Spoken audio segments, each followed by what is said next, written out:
Hey guys, it's Destiny back with another video, and you're watching the Decimania channel on YouTube. Got another video for you guys today. Hadn't planned on coming up and doing a video until Friday. I hadn't planned on coming up here and doing a video on Sunday until I found out later than you guys did. Probably some of you that Kevin Sullivan had passed away. I really hate doing these types of videos. I don't have much knowledge about his career, but I know enough to kind of give you a little bit of my thoughts and what I remember watching of Kevin Sullivan. Now, I didn't watch his WCW stuff, but I did watch it back. What I'm saying is I wasn't watching wrestling when he was in his prime, or when he was doing all this stuff. I hate doing videos like this, but, it's my job. It's part of YouTube.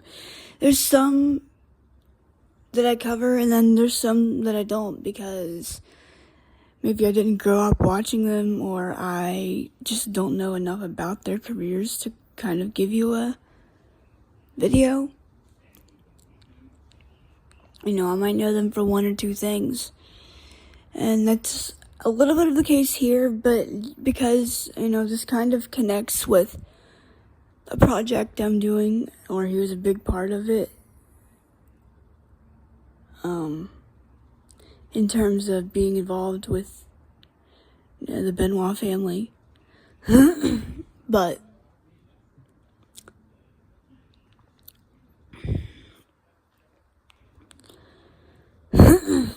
man, throat's acting up, and I kind of just woke up from a nap, so I was kind of tired. So I'm just going to tell you some of my memories, or what I've seen of Kevin Sullivan, and I'll just work with that.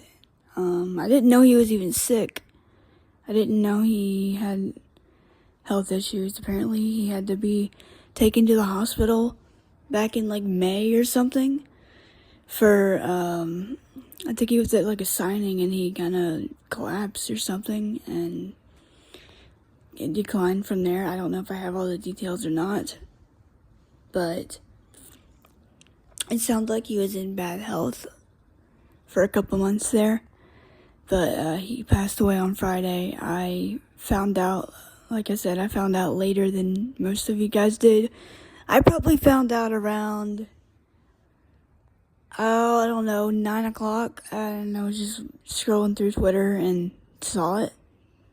And then I saw it again on Facebook. I didn't really want to come up and say anything right away, because one, y'all are watching SmackDown. You probably didn't want me to make a video on that right now, or right then. But then again, number two, I like to come up and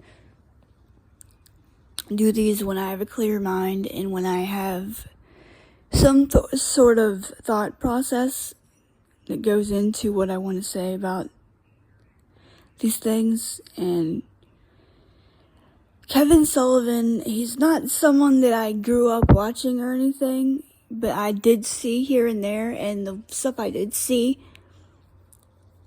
was very significant. We're going to talk about Bash at the Beach. We're going to talk about the strap match with Brian Pillman. I've only seen 2 or 3 of his matches. I saw him do some stuff in TNA for a little bit. I saw when he refereed a match between Raven and Sandman. I think it was a hardcore match, and he was telling him, hey, use this, and was giving him suggestions on what to use as weapons. He was kind of one of the first to do the whole, ones I can remember anyway, doing the cult, ritualistic cult gimmick in wrestling, kind of like the Ministry of Darkness from Undertaker. That's kind of what Kevin Sullivan's group reminded me of. I don't know who was in it. I know Nancy was in it with him in Championship Wrestling from Florida. Some of his greatest rivals were Dusty Rhodes. He might have feuded with Terry Funk. I don't know. They had to have crossed paths at some point. Not sure when he retired or if he was still wrestling then. I don't think he was. Like I said, I'm going off of very little, but I have, some that I can discuss. Of course, we know that Kevin was the ex-husband of Nancy Benoit, or Nancy Toffaloni. Of course, then she would have been Nancy Sullivan. Were they married? I think they were. But they were in ECW for a little bit together. The match I remember from ECW was the tag team match. It was then tag team champions Tommy Dreamer and Johnny Gunn, or it was supposed to be, versus Kevin Sullivan and the Tasmaniac, who just later then shortened his name to Taz and evolved his character into the MMA suplex machine we all know and love today. It was supposed to be Johnny Gunn, but his flight got canceled, so Shane Douglas stepped up, and that was one of the great early moments of ECW when Tommy and Shane Douglas took on Sullivan and Taz. And, come to find out, Shane's working with Kevin Sullivan and Taz and Woman. That's Nancy Benoit, for those that don't know. That's her ring name. That was a ring name, Woman. And it turned out Shane turned on Dreamer. They all beat him up. And then Kevin Sullivan and Taz became the new tag team champions. I remember that. We remember the joke in wrestling that Kevin Sullivan booked his own divorce. I mean, it kind of did a little bit. Not unknowingly, but he kind of did. So, for those of you that don't know the story, he started feuding with Chris Benoit. And of course, then Nancy and Kevin were a real life item. But he was the current booker of WCW when he went there. Or at the time. And then he booked a storyline between himself and Chris Benoit that saw Nancy leave Kevin for Chris in storyline. Well, that actually happened in real life. And we can debate, whether or not Kevin knew about it or whether he just did it and didn't know it was going to happen. I don't know what was going on there. But anyway, they had a match at Bash of the Beach, 1996. This was the same night that the NWO debuted, or formed. And Chris and Kevin started taking legitimate shots at each other, like unscripted, real contact shots. Chris was hitting him in the side of the head, and, it got to that point. That match, I think, is on Benoit's DVD. I'll have to go back and watch that, but... And then, of course, before that, you had the strap match at, what was it, Super Brawl 94 or 96, where Kevin Sullivan and Brian Pillman had a strap match that culminated with the winner being determined by the other person saying, I respect you. Telling the other person they respected them. So Pillman gets in there with him, and they're beating the crap out of each other, and all of a sudden Brian Pillman just picks up a microphone and says, "I respect you, Booker man." And nobody knew that Kevin Sullivan was, like, inside. Fans didn't know, like, that Kevin was the Booker and all that. And Brian Pillman basically just blurted it out on live pay-per-view, and he got storyline fired, but really he asked Eric Bischoff for his release, and he went to ECW, and the rest is, I hate to say it, but it went downhill from there. But I remember a little bit about Kevin Sullivan, some of my memories. Let's see, he was the leader of the Dungeon of Doom faction in WCW. I don't remember who all was in that with him. I haven't watched too much WCW. Forgive me for that. I'll try to work on that.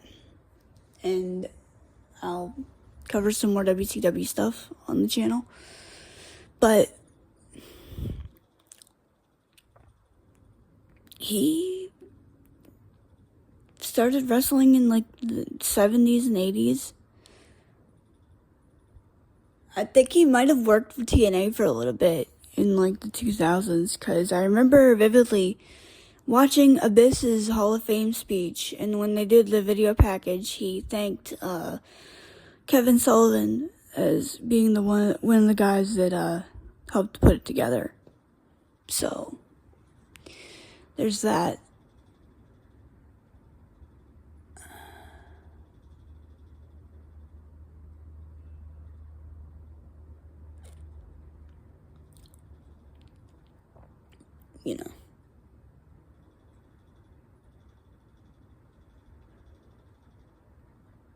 We had the feud between the Four Horsemen, which by then it was Ric Flair, Brian Pillman, Chris Benoit. Or wait, was Pillman still? When did Pillman leave WCW? Help me out on that. But I'm pretty sure at the time it was Pillman, Benoit, Flair, and Arn Anderson, wasn't it? Was Pillman still there in June when the NWO debuted? I think he was, but I'll have to, like I said, I'll have to watch some more WCW. But that's really all I remember from Kevin's career, like watching Kevin Sullivan and stuff. I've only seen like 2 of his matches. It's the Benoit street fight and the tag team title match that I mentioned in ECW. But it sucks that he, was having health issues. I mean, he was in his early to mid 70s. I mean, Terry Funk lived to be 79, but I mean, that's a decent age, 74, to go out. But it's hard to believe now that Nancy, Chris, and Kevin are all up. Oh, they're all dead. And it's kind of sad. It's just sad how the whole thing played out. And I know there's a lot of people that think that Kevin may have had something to do with that. I don't think he did. I really don't think he did. I've never thought that. I certainly, part of me still wonders if something could have happened. If someone maybe got in and did something to Nancy and Daniel before Chris got home. But I don't know. We don't know. It wasn't Kevin, though, I don't think. I don't believe for one second that Kevin Sullivan had anything to do with that. And even David Benoit said that he didn't have anything to do with it. So I'm going to take David's word for it. So, lost another one. I'm not sure if he won any more championships. I know he did win the tag team championships. He had to have won some more that I'm not thinking of, but I don't know. I'll maybe take some time and maybe watch some of his stuff later on. And I don't know, who knows? Maybe I'll do a top 5 favorite like Kevin Sullivan matches or something. I don't know, but I'll have to watch more of his stuff before I can even do that. You know, he was also in the ring when he was also out there when Pillman basically slapped Arn Anderson in that one segment where Anderson was like, no, we don't fear you, we respect you. And Pillman's like, yeah, see, that's right, we don't fear anything, right? Or wait, no, Arn slapped Brian. I don't remember what happened there, but something went down. But Kevin was out there for that. He was responsible for I think he was the one that gave Benoit the world title shot against Sid, didn't he? How long was he the booker for? Until the end? Or one of them, anyway? I don't know. My WCW was just a freaking catastrophe during the final maybe year or two of its existence. Like, I might go watch the final match between Sting and Ric Flair on Nitro, but I don't know. I might watch the prime years of Nitro, and that's it. I don't know. And then again, I can't just say it's bad because everybody else does. I need to watch it for myself. But I don't know. Some of the stuff I've heard is just bad. But I thought I'd come up and talk about Kevin Sullivan and just kind of reminisce on or look back on some stuff that I saw him do. Like, of course, I watched it all back, but nonetheless. That's going to be it for me today. Well, on this channel. I'm going to be on Many Tribes One Kingdom later, probably. I think so. And then tomorrow I'll be back up here with probably going to be watching the Damian Priest documentary and reviewing that this week. And then I'm going to do another video on my on our other channel, Sightless Entertainment. So if you want to subscribe to that, you want to subscribe to Many Tribes One Kingdom.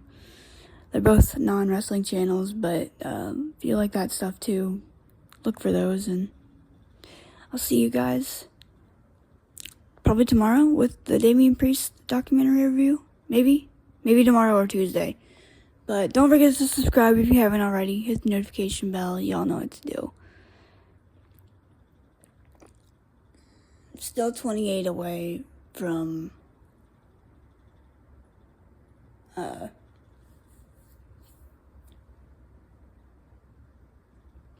reaching my goal. And hopefully we can get to that by the end of the month. And I'll see you guys probably tomorrow. Peace.